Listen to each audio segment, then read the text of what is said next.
The Right Honourable Gentleman, the Member for Preston, speaking in the House of Commons on Tuesday evening on the proposal to increase the numerical strength of the Army and Navy, referred to the extraordinary growth of the British Empire during the last 50 years. He asserted with much vigor that freedom of trade, freedom of the people, and freedom of the press were the rule in every part of history, majesty's dominions, and he declared that every free trader was bound to give the measure his support. His Majesty's government had given most careful consideration to this matter, and ministers in both houses of parliament were quite unanimous in the conviction that such a measure was necessary for the safeguarding of the vast interests committed to their care. His right honourable friend, the Secretary for War, had shown exactly how the proposed increase would be distributed, and the Chancellor of the Exchequer, the First Lord of the Treasury, and the First Lord of the Admiralty had each advanced weighty reasons for the adoption of the proposal.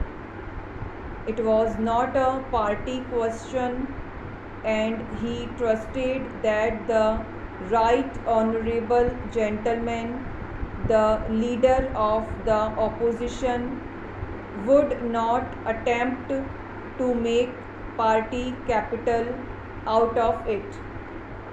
It was true, as the President of the Board of Trade and the Secretary of State for the Home Department had both candidly admitted there were several minor details of the measure open to amendment, but they would no doubt be amended in committee, when the chairman of committee would give honourable members, and especially the honourable and learned member for Bath, an opportunity of debating these points. The leader of the opposition took exception to the manner in which the proposal had been brought before the House, and declared that sound reasons had not been advanced for its adoption. As leader of the party in opposition, he claimed that fuller discussion should be given to the measure before the government pressed it forward to a division. The Secretary of State for War replied for the government, and the motion was carried by a very large majority. Para change. The Treasurer had consented to enlarge the Land Department. There would be one additional sub-commissioner and 4 assistant sub-commissioners. The Treasury had also sanctioned an additional clerical staff to the number of 11 persons, a matter of great importance and difficulty at the beginning of this work had been the obtaining of suitable land. A great deal of land was expressly excluded by the Act. In some places there was not enough suitable land for all the applicants, and there were cases in which the only remedy for congestion was the migration of some of the applicants to other parts of Scotland. There were various causes which made rapid progress impossible in the first year, but these would diminish as time went on.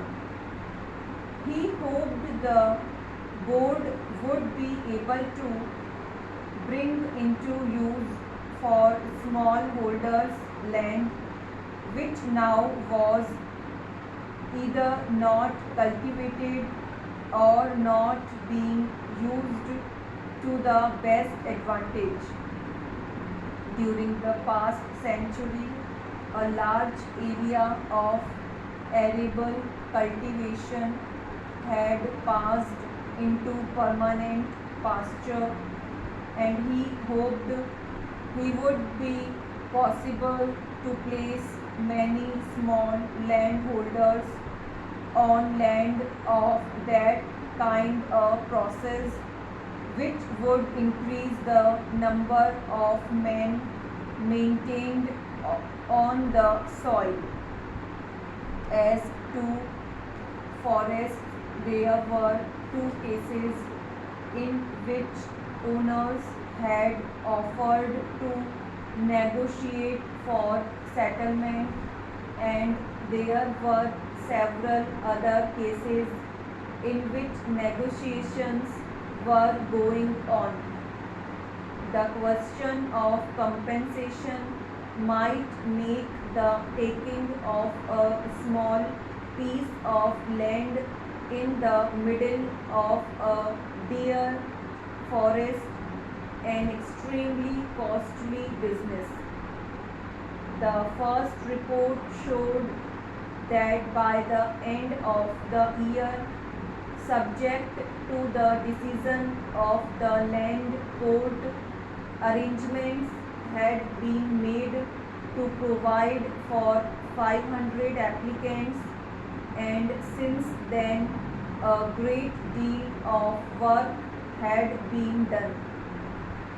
Many hundreds of cases were in various stages of development. The board were anxious not only to find land for small holdings, but also to assist their successful cultivation by giving the holders opportunities of practical instruction and demonstration of learning the best methods of cultivation, of keeping up the quality of their stock, and by encouraging poultry and everything which would make the small holdings profitable. Cooperation amongst small holders was making satisfactory progress, and the board were at present in communication with the Scottish banks for the purpose of seeing whether they could offer better credit facilities.